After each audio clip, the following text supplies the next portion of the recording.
Bonjour à toutes et à tous les amis, j'espère que vous allez bien, que vous avez passé une excellente semaine. On est jeudi, donc un nouveau volet de l'histoire des marques de matériel agricole. Tout d'abord, je remercie tous les nouveaux abonnés ainsi que toutes les personnes qui regardent les vidéos sans être abonnés. Si vous voulez vous abonner, n'hésitez pas via le petit lien en bas à droite de la vidéo pour pouvoir vous abonner. Mais on se retrouve comme tous les jeudis pour le sommaire juste après le générique. Top générique.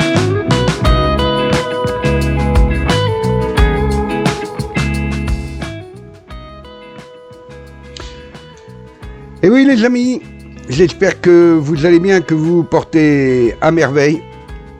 Je suis heureux de vous retrouver comme tous les jeudis pour ce nouveau volet de l'histoire des marques de matériel agricole. Bien entendu, aujourd'hui, comment ne pas parler du groupe CNH sans parler du créateur qui n'est autre que Fiat. Donc aujourd'hui, nous allons parler de Fiat Agri. Alors je ne rentrerai pas dans les détails de tous les tracteurs parce que bon nombre d'entre vous les connaissent. Et puis, tout le monde les connaît d'ailleurs, hein. Qui ne connaît pas un Fiat Agri, ou même un Fiat ou un Someca, franchement, c'est une marque quand même que tout le monde connaît. Et donc, je vais commencer déjà par remercier les abonnés qui ont laissé des commentaires sur la dernière vidéo qui était dédiée à la marque Laverda.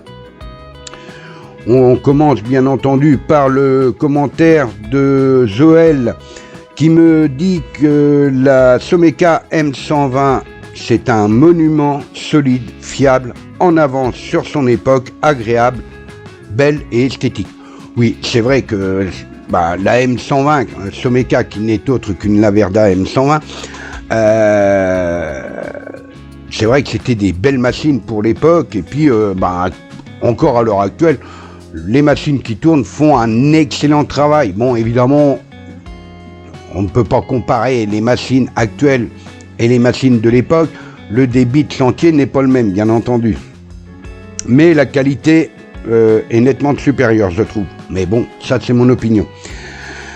Damien qui me dit bonjour au passage à Joël et puis Damien qui me dit que une 3350 est venue il y a quelques années battre chez lui malgré une parcelle qui était sale. Elle n'a pas bourré et a sorti du grain très propre.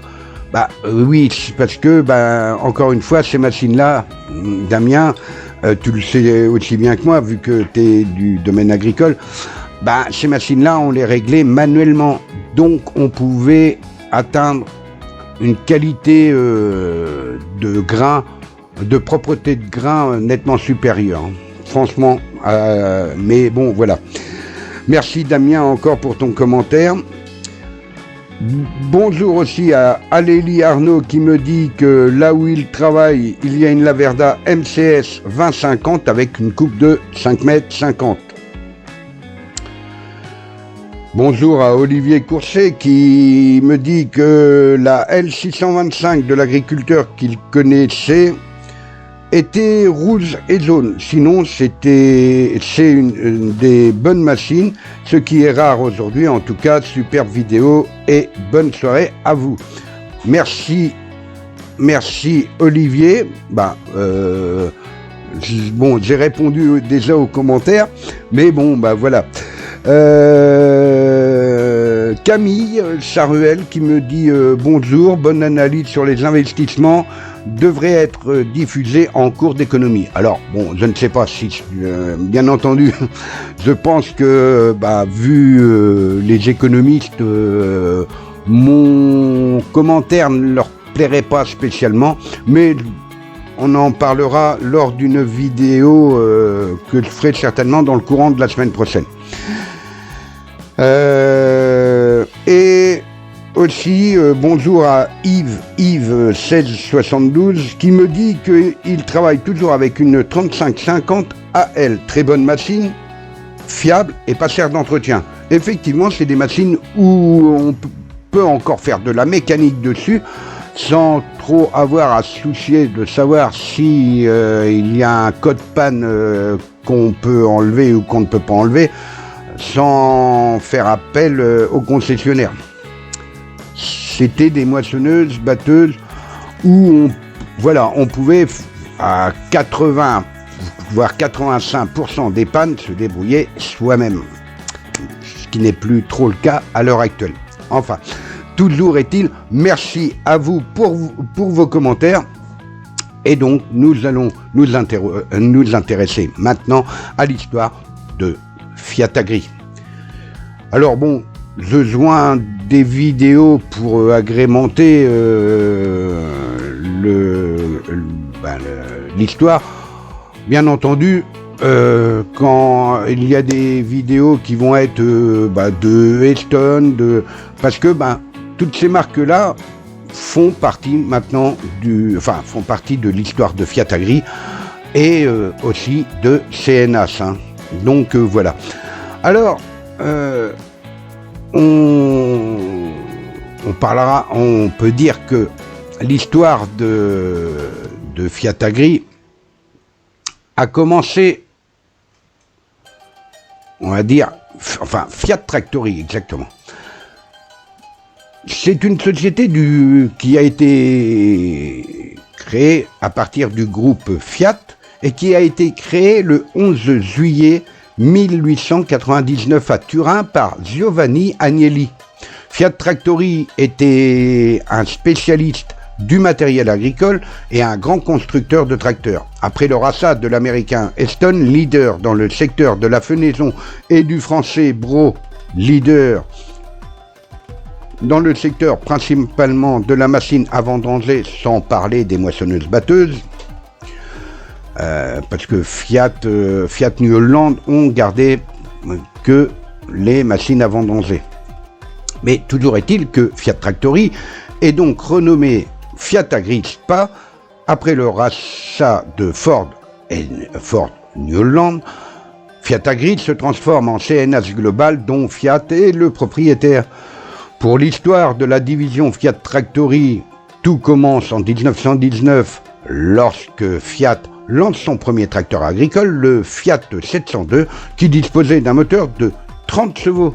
Depuis cette date, la marque Fiat Tractory est liée en Italie à Federconzorzi, la confédération fédération des agriculteurs italiens qui assurait la distribution du matériel agricole auprès de ses membres. Après le Fiat 702, les variantes 702A, 702B, 702BN, puis les Fiat 703B et 703BN seront lancés. Ces matériels fabriqués jusqu'en 1925 seront vendus à plus de 2000 exemplaires, un véritable exploit dans un pays où le machinisme agricole débutait. À la fin de la Première Guerre mondiale, la reprise économique est plutôt faible et lente, difficile. Mais c'est à partir de 1925 qu'elle devient beaucoup plus forte au point que les usines turinoises du constructeur sont saturées. En 1928, le groupe Fiat décide de déplacer la fabrication des tracteurs agricoles sur un nouveau site industriel créé à Modène, en Émilie-Romagne. Fiat y a construit une nouvelle usine pour sa division Fiat Tractory sur le site industriel de l'ancienne société Officine Mécanique Reggiane et crée la société Fiat aussi. Enfin, aussi OCI. Officine Costruzioni Industriali SPA. Pour dire en français construction industrielle SA. Le premier modèle fabriqué dans cette nouvelle usine sera le Fiat 702C de 28 chevaux. Ce tracteur restera en fabrication jusqu'en 1942 et plus de 4000 exemplaires ils seront produits. À partir de 1929, la division Fiat Tractori produira toujours plus de 1000 tracteurs par an. En 1932, Fiat Tractori lance une nouveauté. Le premier modèle à chenilles d'Europe, le Fiat 700C. L'installation de Fiat Tractori à Modène a été très profitable car situé au beau milieu d'une des régions agricoles les plus importantes d'Italie, Fiat Tractori y mettra un point et au point aussi une nouveauté. Le Fiat 700C équipé de chenilles marées. En 1933, le groupe Fiat rachète la société OM qui produit des voitures particulières, des camions et du matériel ferroviaire comme des trains et des trams et des tracteurs agricoles de forte puissance. En 1939, Fiat Tractori innove dans le système de production et démarre la fabrication en série d'une nouvelle gamme de tracteurs, le Fiat 40 Boghetto. Ce tracteur qui avait la particularité de posséder un moteur polycarburant qui pouvait fonctionner indifféremment avec soit du pétrole, du gazole, de l'alcool, de l'essence, du méthane ou tout simplement au gazogène. Le moteur était breveté par l'ingénieur Fortunato Boghetto, d'où son nom Fiat 40 Boghetto. Une version militaire, tracteur d'artillerie sera également produite. À partir de 1944, Fiat Tractori met à l'étude un nouveau modèle, le Fiat 50C à chenilles. Sa fabrication débutera en 1947, car après l'avoir cassé pendant les dernières années de la Seconde Guerre mondiale à l'armée allemande, qui, elle, voulait le récupérer pour le fabriquer en Allemagne. En 1949, Fiat Tractori lance le Fiat 600 et le Fiat 601 à chenilles, qui possédaient déjà un soulèvement hydraulique. Grâce à ces deux modèles, la production dépassera les 1832 exemplaires dans l'année. Au début des années 1950, Fiat crée Simca pour la France et Someca par la même occasion, filiale spécialisée dans la production de tracteurs sous licence Fiat. En 1951, Fiat Tractori lance le nouveau modèle 25R. Une des plus belles réussites, ce tracteur de conception moderne et novatrice inaugurait la couleur orange qui restera la couleur officielle de la marque pendant de longues et nombreuses décennies. Jusqu'en 1983. Et fera de Fiat Tractori un des premiers acteurs sur le marché européen. Ce modèle sera décliné en un nombre considérable de versions spécialisées pour tout usage, comme la version vigneron, la version, la version agricole, beaucoup de versions ont été quand même faites pour spécialiser ce tracteur, ce qui fut aussi son succès, qui fit son succès, quoi. Sa production globale dépassera les 45 000 exemplaires. L'année suivante, les premiers tracteurs agricoles de la marque Fiat OM seront lancés. Ce sont des machines de forte puissance, pour l'époque. Le plus connu et qui obtiendra un succès éclatant sera l'OM 3540. Alors, l'OM, c'est le Somme 40 ou Somme 35.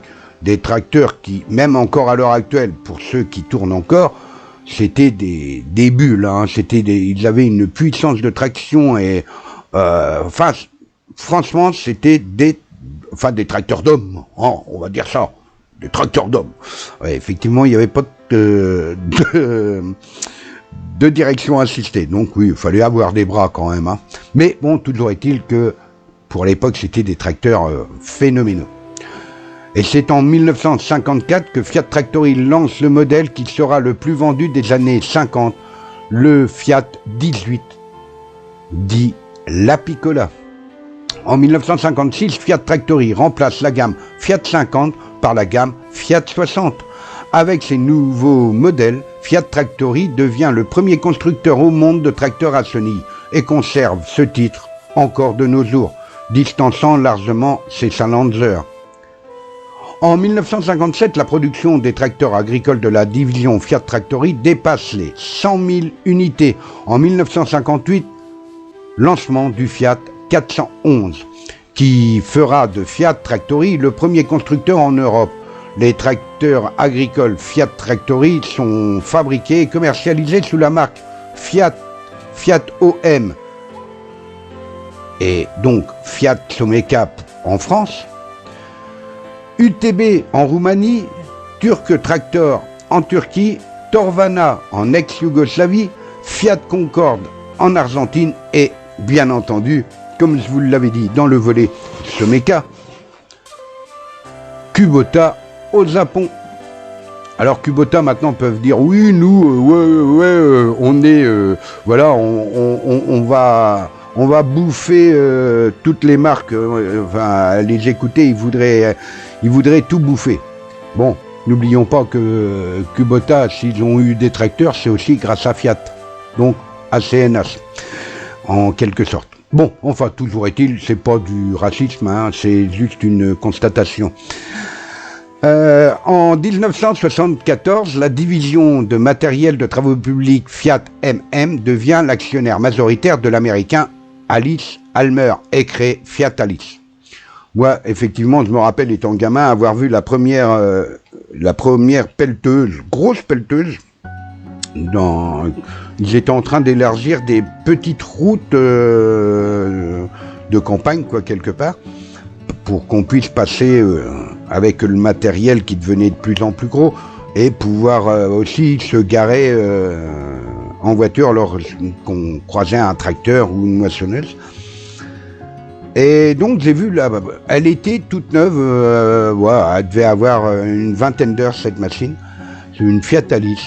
Elle était hyper silencieuse et puis elle était belle, bon, avec des yeux d'enfant, voir cette machine, c'était phénoménal, hein, on n'en voyait pas tous les jours. Hein. Bon, enfin, ça c'était pour la petite anecdote des pelles Fiat Alice. Donc Fiat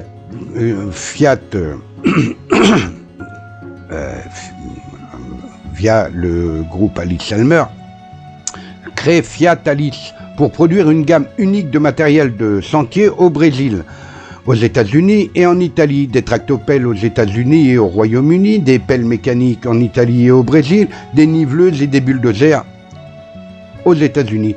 Durant cette même année 1974, le patron du groupe Fiat, Gianni Agnelli, décide de réorganiser complètement le groupe en transformant les divisions en sociétés ou holding. La division Fiat Tractori devient une holding indépendante Fiat Tractori SPA et intègre les filiales Fiat Ossi, Someca, Fiat Tractori Argentina, etc., pour chacun des pays. En 1975, Fiat Tractori SPA prend une participation de 20% dans Laverda, comme je vous l'ai dit la semaine dernière, dans le volet dédié à Laverda. La société fondée par Pietro Laverda en 1873 et qui est, depuis sa création, le spécialiste mondial des moissonneuses-batteuses portant la marque. La même année, Fiat Tractori SPA lance la série 80 avec deux modèles, le Fiat 780 et 880, des superbes tracteurs pour l'époque. Ces tracteurs sont les premiers au monde à recevoir une plateforme suspendue par cyle en bloc.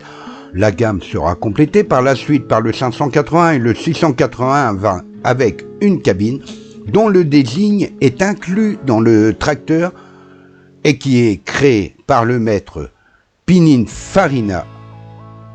Puis en 1980, et la gamme est complétée par les 980, 1180, 1380, 1580 et 1880.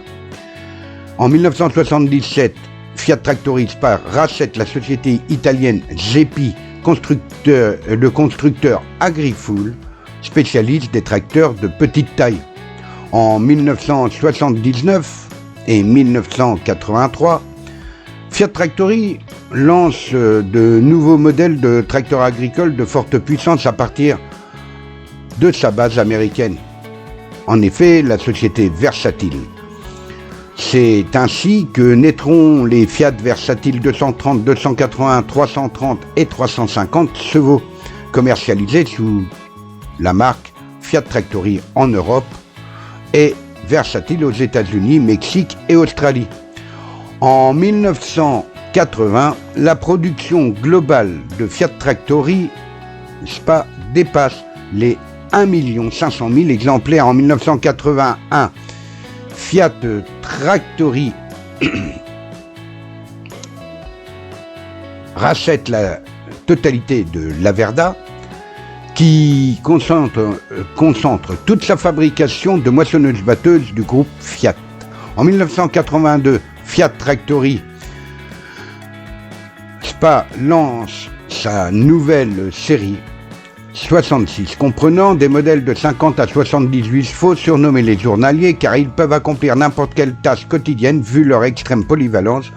Cette série sera ainsi commercialisée sous la marque Eston aux États-Unis, puis également sous la marque Ford et enfin New Holland jusqu'en 1999. En 1983, Fiat Tractory rachète le constructeur américain Eston, leader dans le secteur de la fenaison, et le français Bro, leader des machines à vendanger, qui, entendons-le bien entendu, construisait aussi d'excellentes moissonneuses-batteuses. Fiat Tractory devient un des premiers constructeurs mondiaux et sa raison sociale devient Fiat Agri-Spa. La marque change sa couleur de référence en passant de l'orange vif au rouge brique, qui deviendra la couleur de tous les matériels du nouveau groupe. Les marques Eston et Bro sont incorporées dans le groupe Fiat Agri, mais leur nom continue à figurer aux côtés de Fiat Agri sur les matériels de leur fabrication. En 1984, Fiat Agri-Spa lance la nouvelle série 90 qui remplace la série 80 et qui comporte de nombreux modèles répartis en deux catégories. Moyenne et basse catégorie, qui vont être les 55-90, 60-90, 70-90, voire 80-90, et la haute série, qui seront les 115, 130, 140, 160 et 180-90, commercialisés sous les marques Fiat Agri, Agri-Full et Ford. Et ensuite, pour finir, New Holland. En 1985, Fiat Agri-Spa lance une série 90 baptisée Pont. Pourquoi Pont? Car c'est eux qui vont faire la jonction entre les moyennes et basses catégories et la haute catégorie de la série 90. En effet, ce seront les modèles 90, 190 et 110-90 qui viendront compléter cette gamme. Ces tracteurs seront fabriqués jusqu'en 1996 avant d'être remplacés par la série L badgée New Holland et commercialisée sous les marques Fiat Agri et Ford. En 1986, Fiat Spa déplace la production de tracteurs de Modène à Zessi, près d'Ancône, sur la côte adriatique. La même année, lancement du petit tracteur Asni Fiat Agri 180-55 qui inaugure un système de transmission hydrostatique révolutionnaire. L'usine de Modène se recentre sur la fabrication d'outils pour les travaux agricoles à monter sur les tracteurs. Pendant ce temps, en Argentine, en 1987, l'usine Fiat Concorde de Choche Viejo a été réouverte pour la production de tracteurs sous la marque Agritech. Oui, Agritech, oui, je l'ai bien dit, sous la supervision de la société locale Fiat Materfer et Fiat Agri. Certains de ces tracteurs étaient équipés de moteurs Perkins fabriqués localement, la production a progressé jusqu'en 1995 où elle sera arrêtée en raison de problèmes liés à la grave crise économique qui sévit en Amérique du Sud. Certains des modèles étaient des Agritech 100 ou 100 DT ou 115, voire 120 ou 120 DT.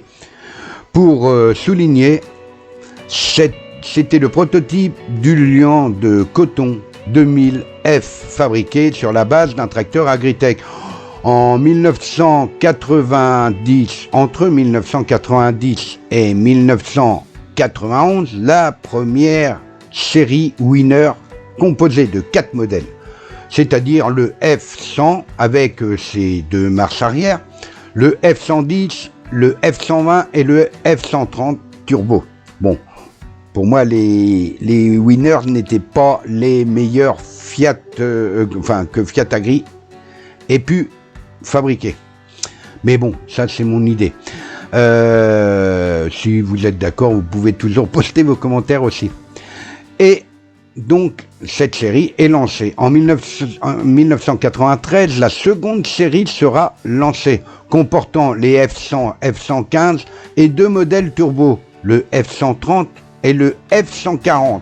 Cette série restera en fabrication jusqu'en 96. C'est pour vous dire que 3 ans de fabrication, c'est pas énorme. Hein. Franchement, si le tracteur avait été compétent, je pense qu'il aurait été fabriqué pendant plus d'années, je pense. Mais bon, toujours est-il qu'à la fin des années 80, Fiat Agri voulait réaliser un petit tracteur de faible puissance et avait engagé des discussions avec la société Ferrari Tractori à Lusara, entreprise spécialiste en la matière. Peu de temps après, 4 prototypes sont proposés, mais il n'y aura pas de suite. Fiat Agri lance un tracteur de 35 chevaux, le 3566, équipé d'un moteur Lombardini à 3 cylindres qui restera en fabrication jusqu'à l'année 2000. En 1991, Fiat Agri rachète le groupe américain Ford Newland INC. Et les 2 entités fusionnent pour créer en 1993 Fiat Newland, mais les marques Fiat Agri et Ford demeurent quelque temps encore sur ces dernières. En 1999, la série L est remplacée par la série TL et la série Fiat Agri 66 est remplacée par la nouvelle Newland série TN. Les marques Fiat Agri et Ford disparaissent pour laisser place à la marque unique Fiat Newland qui adopte le logo Fiat Agri et la couleur bleu Ford. Puis en 2000, un nouveau bleu est appliqué. En effet, comme on peut le voir dans les nouveaux Newland des séries, que ce soit T, TE ou TN ou toutes les TL ou d'autres séries, on peut retrouver en fait le bleu de plus ou moins Ford, le jaune pour tout ce qui était Newland, le logo Fiat qui n'est autre que le symbole de la feuille et de l'épi de blé. La couleur bleue pour les Ford, voilà. Et donc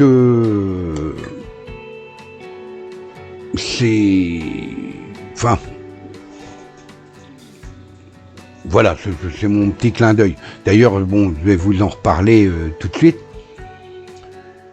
Et donc, en 2000, le groupe Fiat Newland est contraint, on va dire, par les autorités du commerce et de la concurrence internationale, on va dire les gendarmes, façon de parler, de céder la Verda Spa, vendue par le groupe, au groupe Argo, qui n'est autre de la famille Mora, et qui est le propriétaire de Landini et plus tard de McCormick. À la suite de l'imposition des autorités antitrust pour valider le rachat de l'américain Casillas par le groupe Fiat SPA, la fusion des deux groupes prend le nom de CNH Global, filiale directe à 91% de Fiat Group. Fiat est aussi obligé de céder la marque Stone au groupe américain ASCO, qui n'est autre que le propriétaire de Massey Ferguson, Terragator et de Fendt. Le nouveau logo New Holland, quant à lui, est composé du nom du fabricant de Pennsylvanie. Le symbole, comme je vous l'ai dit, de la feuille et de l'épi de blé de Fiat Gris est de la couleur bleu Ford pour les tracteurs et le jaune vif avec un bandeau bleu pour les machines agricoles. La gamme Kaz IAS garde sa couleur rouge. En 2004, les séries TLA et TSA sont lancées, équipées exclusivement de moteurs Iveco. En 2008, les tracteurs agricoles sont commercialisés sous la marque New Holland ou Kaz IAS sur tous les marchés du monde, et Steyr, n'oublions pas la marque Steyr, qui sera commercialisée, elle, sur le marché autrichien et allemand.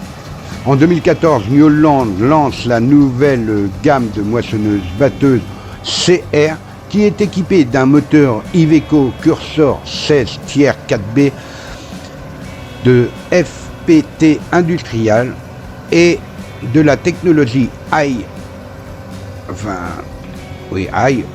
ISCR EcoBlue. Le modèle 1090 établit à cette époque un nouveau record. Il est homologué par le Guinness World Record pour le moissonnage de 797 656 tonnes de blé en à peine 8 heures. Bon, même à l'heure actuelle, New Holland, Kaz New Holland, c'est quand même des machines qui sont relativement, on va dire, qui ont un relativement bon, voire très bon rendement. Je pense que du côté batade, je pense que c'est l'une des marques leaders de moissonneuses batteuses. Pour ma part, malgré que je suis aussi très très partisan de classe, mais ça on y reviendra plus tard. Mais par contre, CNH, Fiat, quelque part, parce que c'est Fiat, c'est quand même eux qui font le premier tracteur fuel,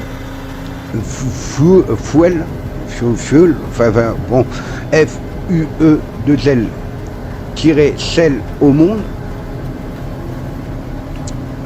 En effet, le Salon international du matériel agricole, en 2009, a distingué un tracteur totalement non polluant, le premier au monde du genre. Ce nouveau modèle baptisé NH2, je vous parle de ça en 2009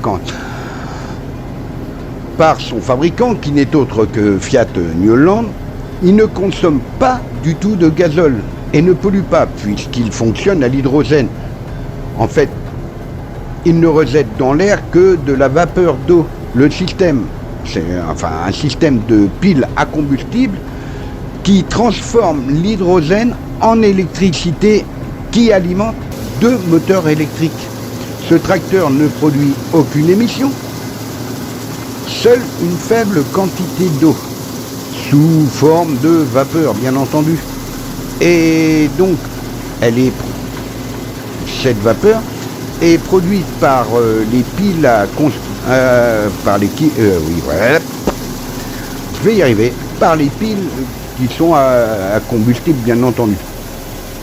Le tracteur Fiat NH2 a reçu la médaille d'or de l'innovation au Salon international du matériel agricole en 2009 de Paris. Ce tracteur, qui est un engin 100% écolo, créé par le groupe Fiat Newland, leader mondial du machinisme agricole. Avec ces deux moteurs électriques, le Fiat NH2 marque donc la fin de tout gazole dans les fermes. Bon, on n'y est pas encore, hein. C'est vrai que... bon, mais quand même, c'est une avancée technologique quand même importante, qui a le mérite quand même d'avoir été récompensé, parce que bon, si on est capable de faire de tels matériels, c'est quand même avec l'expérience de Fiat. Et donc, ce qui permettrait surtout aux agriculteurs de produire leur propre énergie, puisque, en fait, l'électricité pourrait provenir soit d'éoliennes ou soit de panneaux solaires installés sur les exploitations. Bon, évidemment, c'est des tracteurs qui sont silencieux. Ils n'ont pas de pot d'échappement, ni de boîte de vitesse. Il n'y a rien de tout ça. En fait, ce modèle a été dessiné par les designers de Fiat sur le site Newland. Et il faut quand même reconnaître que Fiat est la gamme la plus étendue qui puisse exister chez les constructeurs de matériel agricole. Alors bien entendu, c'est pour ça que je ne suis pas rentré dans les détails, mais bon, vous vous doutez bien que des tracteurs, de la marque Fiat Agri, c'est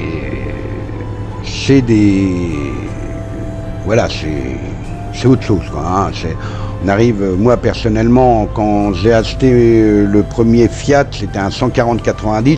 Pourquoi j'avais pris Fiat? Parce qu'à la base, normalement, j'étais parti pour du Renault quand je me suis installé. Et j'avais été au centre CRA, Centre Renault Agriculture, pour avoir un tracteur de démonstration. Bon, soit ils m'ont pris pour un hurluberlu ou un illuminé, ou un gamin, à cette époque-là. Ils se sont dit, ouais, alors on m'a répondu que le quota de démonstration avait été dépassé et qu'il n'avait pas de tracteur à mettre en démonstration. Qu'à cela ne tienne. En téléphonant chez Fiat Agri, au concessionnaire Fiat Agri à l'époque, qui me dit, le mieux, ça serait de se rencontrer avec le commercial. Et le commercial m'a répondu, écoutez, on va vous mettre un 110-90 en démonstration, avec un semoir Amazon. Je dis, ouais, déjà, parce que j'avais trouvé deux clients à faire de A à Z, c'est-à-dire dessommage, labour, semis, et puis tous les travaux qui viendraient derrière. Donc j'avais je devais avoir 30 hectares de semis à faire à l'époque, hein. On parle de ça dans le début des années 80, fin 80, début 90. Et donc je m'étais arrangé avec l'ancien entrepreneur, c'est qu'il avait grandi, qui avait arrêté son activité lui, pour qu'il me prête un dessommeur à disque et je vous parle pas d'un cover crop, hein, un dessommeur à disque, simplement une rangée de disques, et d'une charrue 2 corps à disque et d'une herse non rotative ni alternative, d'une herse tout court. Et donc j'ai fait mes premiers semis. Et donc après, tout naturellement, le commercial m'a demandé ce que j'en pensais. J'ai dit que j'étais emballé par le tracteur. Bon, je les connaissais quand même, ces tracteurs-là, parce que j'avais travaillé avec des 700 et 780 et 980 DT, et même plus gros, hein, avec les 1580 et 1880. Et donc je connaissais plus ou moins ces tracteurs-là, et j'avais aussi conduit un 140-90 qui m'avait emballé, quoi.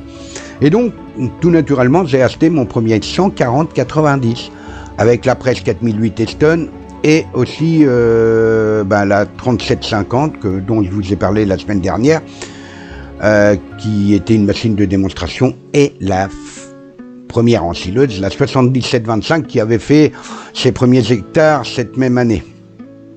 Ouais, parce qu'on arrivait en fin de saison d'ensilage, et puis bon, on avait réussi à crapiller quelques hectares comme ça au passage.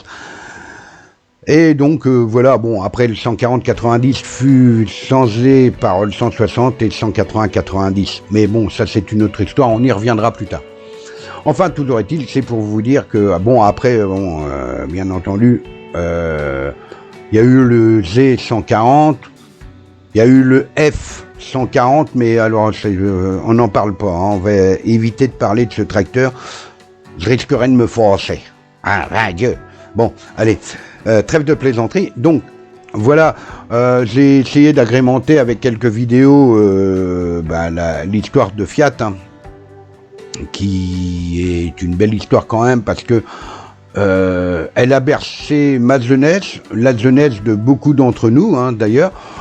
Bon, les plus jeunes connaissent quand même, parce que bon, il existe encore des Fiat qui tournent, faut reconnaître ce qui est. Même des Fiat ou des Someca, parce que bon, mais des Someca n'étaient autres que des Fiat. Et on m'avait posé la question lors d'un commentaire sur la marque Someca, donc qui n'est autre que Fiat. Parce que bon, Fiat, dans la série Nastro Oro, en 1958, bon, il y avait le 250, le 300, 350, 400, 450, 550. En 1970, le 650, le 750 et le 850, ainsi que le 440, le 480, le 500, le 540, le spécial, le 600, le 640, le 900 et le 940, le 1000... le 1000 DT, le 1300 et le 1300 DT Super. Un abonné m'a dit qu'il y avait eu le 1500 DT. Moi personnellement, je n'en ai pas connu. Après peut-être un 1300 DT renommé 1500 parce qu'il avait été boosté, c'est tout quoi. Mais c'est tout ce que je vois. Enfin, toujours est-il que... Bon. Alors, on va finir là-dessus. Pour vous dire que n'hésitez pas à vous abonner, à poster vos commentaires, le petit pouce bleu qui fait toujours plaisir, bien entendu. Et encore une fois, merci de nous suivre aussi nombreux. Ça fait énormément plaisir. Et donc, je vais essayer de faire beaucoup plus de vidéos afin d'agrémenter un peu plus notre chaîne, parce que, voilà, bon, en fonction du temps, je vous parle pas de la météo, mais de la disponibilité que je peux avoir. Voilà. Je vous souhaite à toutes et à tous une excellente semaine, à venir, un excellent week-end, bien entendu. J'espère que vous arrivez à vous reposer un petit peu entre les travaux de printemps des semis dans Ubanal, parce que les travaux de fenaison, bien entendu, vont pas tarder à arriver, et puis les travaux de moisson, et puis suivi les travaux d'automne. Enfin, on reviendra sur tous ces derniers au fil du temps. Voilà, laissons le temps au temps. Ne voulons pas avancer trop vite. Donc voilà, je ne peux que je vais prendre congé de vous, si je peux me permettre, et vous souhaiter une excellente soirée, une excellente semaine. Portez-vous bien et je vous dis à jeudi prochain. Ciao, ciao. Bye bye les amis.